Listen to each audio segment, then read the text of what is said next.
Hi friends, આપણે ગયા લેક્ચરમાં જે આપણે પૈસા આપેલા હતા અને પૈસાનું રૂપિયામાં આપણે એને ફેરવ્યા કેવી રીતે રૂપિયામાં ફેરવવું એવી જ રીતે દાખલા નંબર 3 ની અંદર મીટર, સેમી અને કિલોમીટરમાં આપણે એને ફેરવવાના છે. તો સૌથી પહેલા આપણને એના સૂત્રો યાદ હોવા જોઈએ, જેમ કે 1 રૂપિયો બરાબર 100 પૈસા. તો એવી રીતે આપણે જોઈએ તો 1 सेमी बराबर 10 मिमी, 100 सेमी बराबर 1 मीटर અને 1000 मीटर बराबर 1 किलोमीटर એટલે કિમી. આ આપણે આ સૂત્રો જે છે એ યાદ રાખવા ખૂબ જ જરૂરી છે, કારણ કે જો આપણને આ સૂત્ર કેટલા સેમી બરાબર કેટલા મીટર થાય, કેટલા મીટર બરાબર કેટલા કિલોમીટર થાય, કેટલા સેમી બરાબર કેટલા મિલી થાય એ આપણે જોવાનું છે. તો અહીંયા આપણને આપેલું છે કે 5 સેમી ને મીટર અને કિલોમીટરમાં ફેરવો. તો સૌથી પહેલા 5 સેમી આપણી રકમ છે અને સેમીનું આપણે મીટરમાં ફેરવાનું છે. તો આપણી પાસે સૂત્ર છે 100 સેમી બરાબર 1 મીટર માટે 5 સેમી બરાબર કેટલા. પદ મૂક્યું છે. હવે પદનું આપણે શું કરવાનું છે? ચોકડી ગુણાકાર, એટલે કે 5 ગુણ્યા 1/100 અને 5/100. આપણે એને દશાંશ સ્થળમાં ગોઠવીએ તો નીચે 2 શૂન્ય છે અને આપણી પાસે 5 એક જ છે. ઉપર આપણે 2 સ્થાન છોડી અને દશાંશ ચિહ્ન મૂકવાનું છે, પણ આપણી પાસે એક જ એકમ જ છે. તો દશકના અંક તરીકે આપણે શૂન્ય લઈશું, એટલે આ 5 ના 5 જ વંચાય. જો પાછળ શૂન્ય મૂકીએ તો 50 થઈ જાય, એટલા માટે આપણે એને આગળ શૂન્ય. હવે આપણે 2 એકમ અને દશક એટલે કે અહીંયા મૂકીશું પોઈન્ટ, એટલે કે દશાંશ અને શતાંશ 2 સ્થાન છોડી અને આગળ કંઈ નથી તો શૂન્ય. તો તમને ખબર જ છે આપણે શેમાં ફેરવ્યા? તો મીટરમાં. તો આ થઈ ગયું 0.05 મીટર. હવે આપણે એને કિલોમીટરમાં પણ ફેરવવાના છે. હવે આપણે એકવાર મીટરમાં મળી ગયા તો કિલોમીટરમાં ફેરવી શકીએ છીએ. તો આપણે લખીએ બીજું પદ 5 અથવા તો 0.05 આપણી પાસે મીટર છે. તો આપણે પદમાં લખીશું 1000 मीटर बराबर 1 किमी. 0.05 मीटर बराबर कितना किलोमीटर. ચોકડી ગુણાકાર કરીએ તો 0.05 એટલે કે 5 ના છેદમાં 100 ગુણ્યા 1 અને આ છેદમાં 1000 એ આની જોડે આવશે. તો અહીંયા થશે 5 એકા 5 અને નીચે 1 ની પાછળ 5 શૂન્ય. કિલોમીટરમાં ફેરવા માટે 5 છે, આપણી જોડે એક જ આંકડો છે. તો બીજા 4 આંકડા આપણે લગાવવા પડે, ત્યારે આપણને આ નીચે 5 દશાંશ સ્થળ આપણે દશાંશ ચિહ્ન મૂકવા માટે 1 2 3 4 અને 5 નીચે 5 શું છે એટલે 5 કાપી અને પોઈન્ટ અને બીજું આવશે શૂન્ય. પણ આ શું આવ્યું? કિલોમીટર, કિમી. આપણને જે શોધવાનું પડ્યું કે 5 સેમી ને મીટર અને કિલોમીટરમાં ફેરવો. આગળ જોઈએ તો 35 મિમી.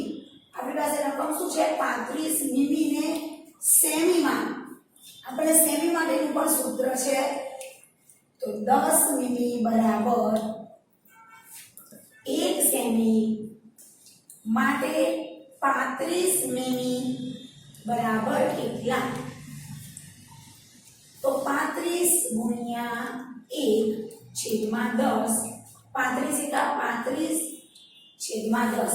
આપણે નીચે એક જ શૂન્ય છે એટલે એક આંકડા પહેલા આપણે પોઈન્ટ કાપીએ તો 5 ની આગળ ને 3 તો છે, પણ શું? સેમી. આ થઈ ગયું આપણું સેમીમાં મિમીનું સેમીમાં રૂપાંતર. હવે આપણે એનું મીટરમાં તો સેમી મળી ગયા છે, તો આપણે એને મીટરમાં પણ ફેરવીશું.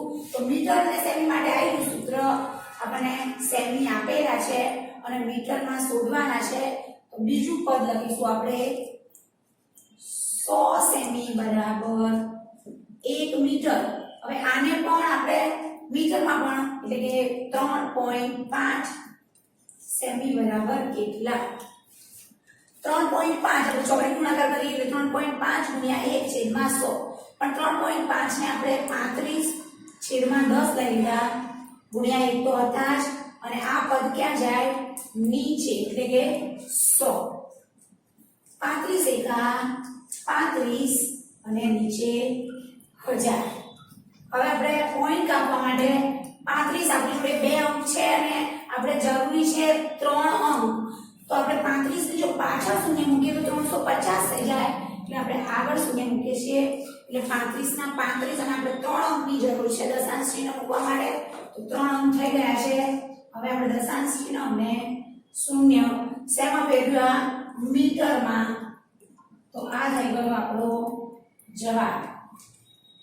હવે આપણે કિલોમીટરમાં પણ ફેરવવાના છે તો મીટર અને કિલોમીટર માટે છે ત્રીજું પદ 1000 મીટર બરાબર 1 કિલોમીટર 1 કિલો તો આપણા જોડે 0.035 મીટર બરાબર કેટલા? 0.035 એટલે આપણે એને 35 છેદમાં 1000 ગુણ્યા 1 ગુણ્યા 1000. હવે આપણે એનો ગુણાકાર કરીશું 35 એકા 35 અને નીચે 1 ની પાછળ 1 એકા 1 અને 1 2 3 4 5 અને 6 શૂન્ય. હવે આપણે દશાંશ પોઈન્ટ મૂકવા માટે આપણે 6 અંકની જરૂર પડે કેમ કે નીચે 1 2 3 4 5 અને 6 શૂન્ય છે તો ઉપર આપણે 6 અંક હોવા જોઈએ તો આપણી પાસે નથી તો આપણે 2 અંક જ છે આપણી પાસે તો બીજા 4 મીંડા આપણે આગળ લગાવીશું અને પછી આપણે દશાંશ સ્થળ આપીશું અને આગળ આવશે શૂન્ય તો આપણને શું જવાબ મળ્યો એ કિલોમીટરમાં કિમી. તો આ થઈ ગયું સેમી મીટર અને કિલોમીટર. જો વિદ્યાર્થી મિત્રો આ દાખલા આપણને ખાસ આવડે એના માટે આપણે આ સૂત્ર યાદ રાખવા ખૂબ જ જરૂરી છે. વિદ્યાર્થી મિત્રો આપણે મીટરનું સેમીમાં સેમીનું મીટરમાં સેમીનું મિલીમાં કિલોમીટરમાં આપણે ફેરવતા શીખ્યા અને એના થોડાક સૂત્રો પણ જોયા. એવી રીતે આપણે ગ્રામનું કિલોગ્રામમાં આપણે રૂપાંતર કરવાનું છે તો સૌથી પહેલા જેમ એ સૂત્ર આવવા જોઈએ આપણને એક આ સૂત્ર પણ યાદ રહેવું જોઈએ કે 1000 ગ્રામ બરાબર 1 કિગ્રા. કિગ્રા એટલે કે કિલોગ્રામ. આપણે યાદ રહેવું જોઈએ અને 1 ગ્રામ બરાબર 1/1000 કિગ્રા. આપણે આવી રીતે પણ લખી શકીએ કારણ કે 1 મૂકી જાય 1000 નીચે જતા રહે આ પણ આપણું આ સૂત્ર પરથી જ બનેલું છે. તો અહીંયા આપણે પદ ના હોય અને ડાયરેક્ટ પણ આપણે કરી શકીએ. જો પદ મૂકવું હોય તો આપણે એવી રીતે લખાય 1000 ગ્રામ બરાબર 1 કિગ્રા માટે 200 ગ્રામ બરાબર કેટલા? એટલે એવું થશે કે 200 ગુણ્યા 1/1000 અને અહીંયા આપણે ડાયરેક્ટ કરવું હોય તો પણ કરી શકીએ એટલે 200 અહીંયા 1 ગ્રામ બરાબર 1/1000 તો 200 ગ્રામ બરાબર 200 અને 1/1000 કિગ્રા. 200 એકા 200 અને છેદમાં 1000. આપણે શૂન્ય ઉડાડી પણ શકીએ છીએ પણ શક્ય હોય તો કિલોગ્રામમાં આપણે પાછળ 3 અંક હોવા ખૂબ જ જરૂરી છે. નીચે 1 2 અને 3 શૂન્ય છે તો આપણે ઉપર પણ 3 અંકો જોઈએ દશાંશ ચિહ્ન મૂકવા માટે. તો આપણે 200 છે 1 2 અને 3 અંક આપણી પાસે છે અને આપણે 3 અંક જોઈએ છે તો છે તો આપણે મૂકીશું પોઈન્ટ અને આગળ શૂન્ય. પણ આપણે શેમાં રૂપાંતર કરવાનું? કિગ્રામાં એટલે કે કિલોગ્રામમાં. છેદ ઉડાડી આપણે તો આપણને 0.2 મળે અને પાછળ શૂન્ય મૂકીએ તો પણ ચાલે પણ આપણે એને કિલોગ્રામમાં ફેરવવાનું છે 3 અંક પોઈન્ટ પછી હોવા ખૂબ જ જરૂરી છે. અહીંયા જોઈએ તો 70 ગુણ્યા 1/1000 કિગ્રા. તો 3470 છેદમાં 1000 દશાંશ ચિહ્ન મૂકવા માટે આપણે 3 અંકો જોઈએ તો આપણી પાસે 4 અંક છે તો પાછળથી આપણે ગણીએ એક આપણે બે થી આપણે સોરી જમણેથી ડાબા તરફ આવવું પડે એટલે કે 3 સ્થાન ડાબા બાજુ આવવાનું છે આપણે 1 2 અને 3 તો આપણે દશાંશ ચિહ્ન ક્યાં આવશે 4 ની પહેલા અને 3 ની પાછળ અને આપણો એકમ થશે કિગ્રા તો આ થઈ ગયું આપણે કિલોગ્રામ ની અંદર રૂપાંતર હવે આપણે 4 કિગ્રા અને 8 ગ્રામ તો આપણે ગ્રામ નું જ ફેરવવાનું છે કિલોગ્રામ નું ફેરવવાનું નથી તો આપણે પહેલું એમને લખીશું 4 કિગ્રા પ્લસ 8 ગુણ્યા 1 છેદમાં 1000 કિગ્રા હવે 4 વત્તા 8 છેદમાં 1000 એટલે કે 4 વત્તા અહીંયા થશે 0 પોઈન્ટ કારણ કે આપણે 3 જોઈએ તો આપણી પાસે 8 એક જ છે માટે આપણે બે શૂન્ય લગાવ્યા છે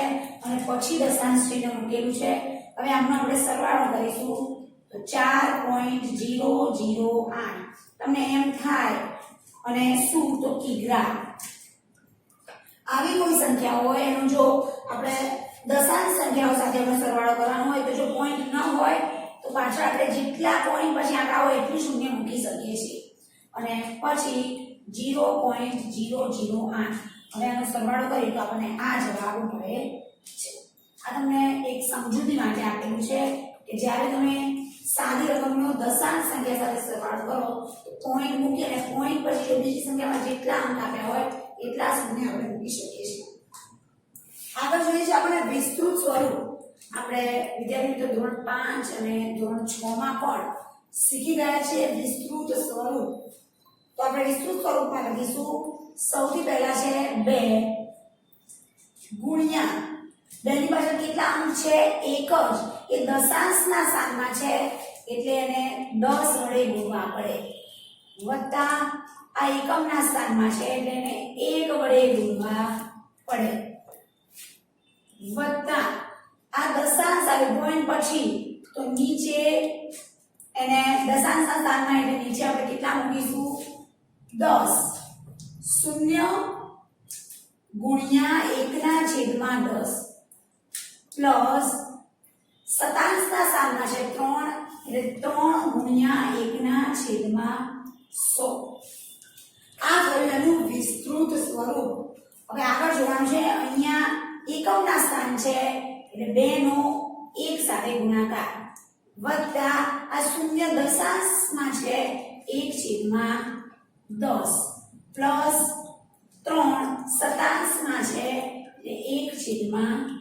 100 અહીંયા જોઈએ તો 2 એકમ દશક અને 100 ના સ્થાનમાં છે એટલે 100 વડે ગુણીશું પ્લસ 0 આ દશકના સ્થાનમાં છે એટલે 10 વડે આ 0 એકમના સ્થાનમાં છે એટલે એને 1 વડે અને પોઈન્ટ પછીની વાત કરીએ તો એ દશાંશ સ્થાનમાં છે તો 0 ગુણ્યા 1 છેદમાં 10 3 શતાંશમાં છે એટલે 3 ગુણ્યા 1 છેદમાં 100 આગળ જોઈએ તો એકમના સ્થાનમાં છે એટલે 2 ગુણ્યા 1 વત્તા આ દશાંશના સ્થાનમાં છે એટલે 0 ગુણ્યા 1 છેદમાં 10 આ શતાંશમાં છે એટલે કે 3 ગુણ્યા પ્લસ 3 ગુણ્યા 1 છેદમાં 100 પ્લસ 4 સહસ્ત્રાંશમાં છે દશાંશ શતાંશ અને સહસ્ત્રાંશ એટલે 4 ગુણ્યા 1 છેદમાં 1000 વિદ્યાર્થી મિત્રો આમ જોઈએ તો એકમ દશક 100 1000 જે સ્થાન હોય એટલા વડે આપણે ગુણવું પડે છે અને આમ જોઈએ તો દશાંશ શતાંશ અને સહસ્ત્રાંશના સ્વરૂપમાં આપણે ફેરવવાનું છે તો આ થયું સંખ્યાનું વિસ્તૃત સ્વરૂપ આપણે એક બીજી એક્સ્ટ્રા સંખ્યા લઈએ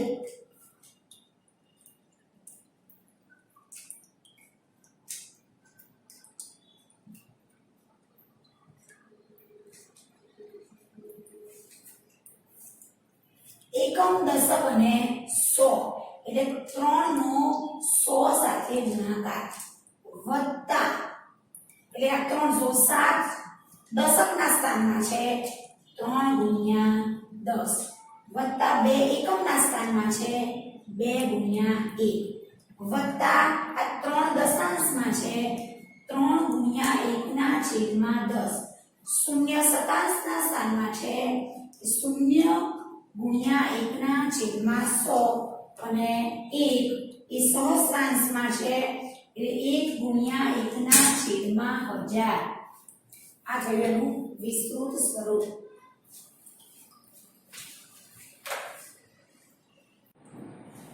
દાખલા નંબર 6 માં આપણે જોઈએ તો જેમ આપણે વિસ્તૃત સ્વરૂપ શીખ્યા વિદ્યાર્થી મિત્રો બસ એના જ આધારે આપણે અહીંયાની સ્થાન કિંમત પણ ફક્ત 2 ની જ કરી છે આપણને કે જે સ્થાન પર 2 છે એની આપણે સ્થાન કિંમત લખવાની છે. તો તમને જો દશાંશ ચિહ્નની ડાબી બાજુની વાત કરીએ તો ડાબી બાજુ જોઈએ એમ એકમ દશક સો હજાર અને જો જમણી બાજુ જોઈએ તો આપણે દશાંશ શતાંશ અને સહસ્ત્રાંશ એ પ્રમાણે આપણે એનું જે સ્થાન કિંમત છે આપણે શોધી શકીએ છીએ. તો અહીંયા જોઈએ તો આપણું દશાંશ ચિહ્ન અહીંયા છે અને દશાંશ ચિહ્નની ડાબી બાજુ એટલે કે 2 એકમના સ્થાન ઉપર છે. 2 ક્યાં છે એ એકમના સ્થાન ઉપર માટે 2 ગુણ્યા 1 બરાબર 2 આ રકમમાં 2 ની સ્થાન કિંમત કેટલી થાય 2. આગળ જોઈએ તો અહીંયા દશાંશ ચિહ્નની આપણે આગળ એકમના સ્થાન પર 1 છે અને દશકના સ્થાન પર છે 2 એ દશકના સ્થાન પર છે માટે 2 ગુણ્યા 10 બરાબર 20 થાય. 2 ની સ્થાન કિંમત આ સંખ્યા માટે કેટલી થાય 20. આગળ જોઈએ તો અહીંયા દશાંશ ચિહ્ન પછી છે તો પોઈન્ટ પછી દશાંશ અને દશાંશ પછી શતાંશ તો 2 શતાંશના સ્થાન પર છે એટલે કે 2 ગુણ્યા 1 ના છેદમાં 100 એટલે 2 એકા 2 છેદમાં 100 અને આપણે પોઈન્ટ આપીએ તો 0.02 એ 2 ની સ્થાન કિંમત આપણે લખી શકીએ અથવા 2 ના છેદમાં 100 પણ લખી શકીએ. અહીંયા જોઈએ તો 2 એ દશાંશના સ્થાન પર છે એટલે 2 ગુણ્યા 1 ના છેદમાં 10 એટલે 2 એકા 2 છેદમાં 10 અને 0.2. આગળ જોઈએ તો અહીંયા દશાંશ શતાંશ અને સહસ્ત્રાંશમાં છે 2 કઈ જગ્યાએ છે સહસ્ત્રાંશ.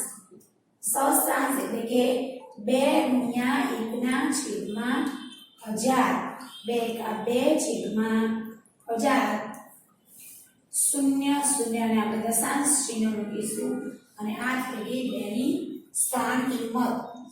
તો આપણને જો એકમ દશક સો એના આધારે કરીએ તો એને ગુણવા પડે અને જો દશાંશ શતાંશ અને સહસ્ત્રાંશના સ્થાનમાં હોય તો એને દશાંશના સ્થાનમાં હોય તો 10 વડે શતાંશના સ્થાનમાં હોય તો એને 100 વડે અને સહસ્ત્રાંશના સ્થાનમાં હોય તો આપણે એને 1000 વડે ગુણવા પડે છે. હવે અહીંયા આપણને એવું કહે છે કે શ્યામ 5 કિગ્રા અને 300 ગ્રામ સફરજન શ્યામની વાત કરીએ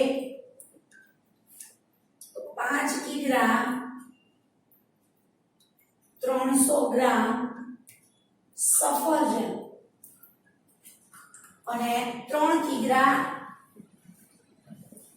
250 ગ્રામ કેરી ખરીદે છે. સરલાની વાત કરીએ આપણે તો સરલા 4 કિગ્રા અને 800 ગ્રામ સંતરા અને 4 કિગ્રા અને 150 ગ્રામ કેળા ખરીદે છે. તો કોણે વધારે ખરીદ્યા હશે? તો આપણે પહેલા શ્યામ કેટલું ખરીદે છે એ અને આ જે સરલા છે એ કેટલું ખરીદે છે એનો આપણે શું કરીશું સૌપ્રથમ સરવાળો. તો આપણે આનો સરવાળો કરીએ તો અહીંયા તમને સીધી જ રીતે 5 ને 3 8 કિગ્રા અને 0 5 અને 5 ગ્રામ ફળો જે શ્યામ છે એ 8 કિગ્રા અને 550 ગ્રામ ફળો ખરીદે છે. હવે આપણે સરલાની વાત કરીએ તો 4 કિગ્રા 800 ગ્રામ સંતરા અને 4 કિગ્રા 150 ગ્રામ કેળા. તો એને કુલ કેટલી ફળવડાની ખરીદી?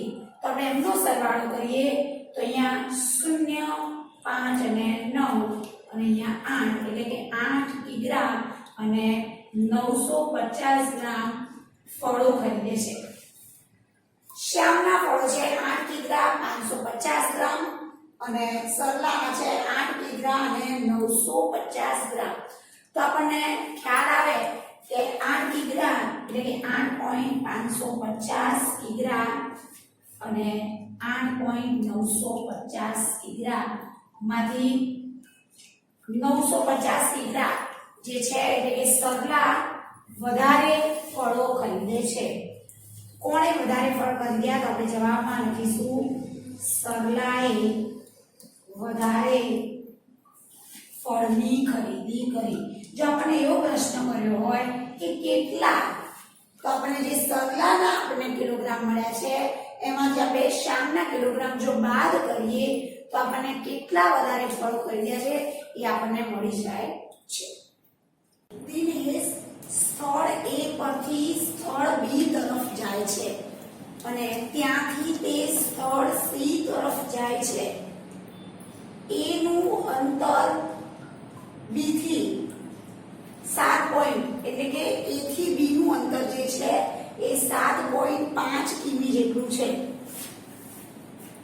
અને B થી C નું અંતર એ 12.7 કિમી છે.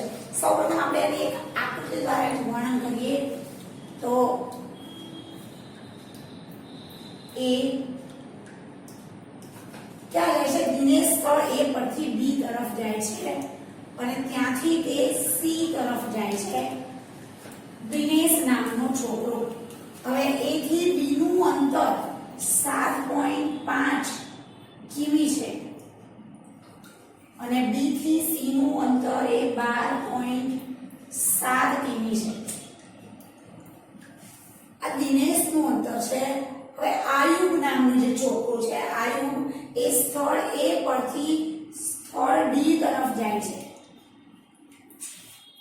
અને D થી A નું અંતર 9.3 કિમી છે અને પછી તે ક્યાં જાય છે?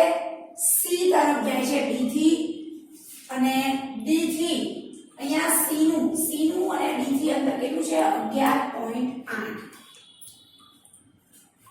ફરીથી આપણે સમજીએ, જે દિનેશ નામનો છોકરો છે એ A થી B તરફ જાય છે અને ત્યાંથી તે C તરફ જાય છે.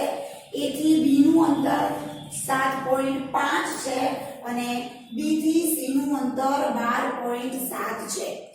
હવે જે આયુબ નામનો છોકરો છે એ A થી B તરફ જાય છે અને ત્યાંથી તે C તરફ જાય છે. D થી A નું અંતર 9.3 કિમી છે અને D થી C નું અંતર 11.8 કિમી છે. તમને આકૃતિમાં ખ્યાલ આવી રહ્યો છે. અને હવે એવું કહે છે તો કોણે વધુ મુસાફરી કરી અને કેટલી કોણ વધારે મુસાફરી કરશે? તો આપણે એનું જોઈએ. પહેલા દિનેશ માટે આપણે જોઈએ છીએ તો A થી B નું અંતર બરાબર 7.5 કિમી અને B થી C નું અંતર બરાબર 12.7 કિમી. તો દિનેશે કુલ કેટલી મુસાફરી કરી? આપણે પહેલા એ શોધીએ. તેનો સરવાળો 7 ને 5 12 વધી પડી 1, 7 ને 1 8 અને 2 10 ની 0 વધી પડી 1 અને 2 20.2 કિમી કોની મુસાફરી છે? દિનેશની. હવે આપણે આયુબ માટે શોધીએ તો અહીંયા લખીએ આયુબ માટે A થી D નું અંતર કેટલું છે એથી નું અંતર 9.3 કિલોમીટર અને ડી થી સી નું અંતર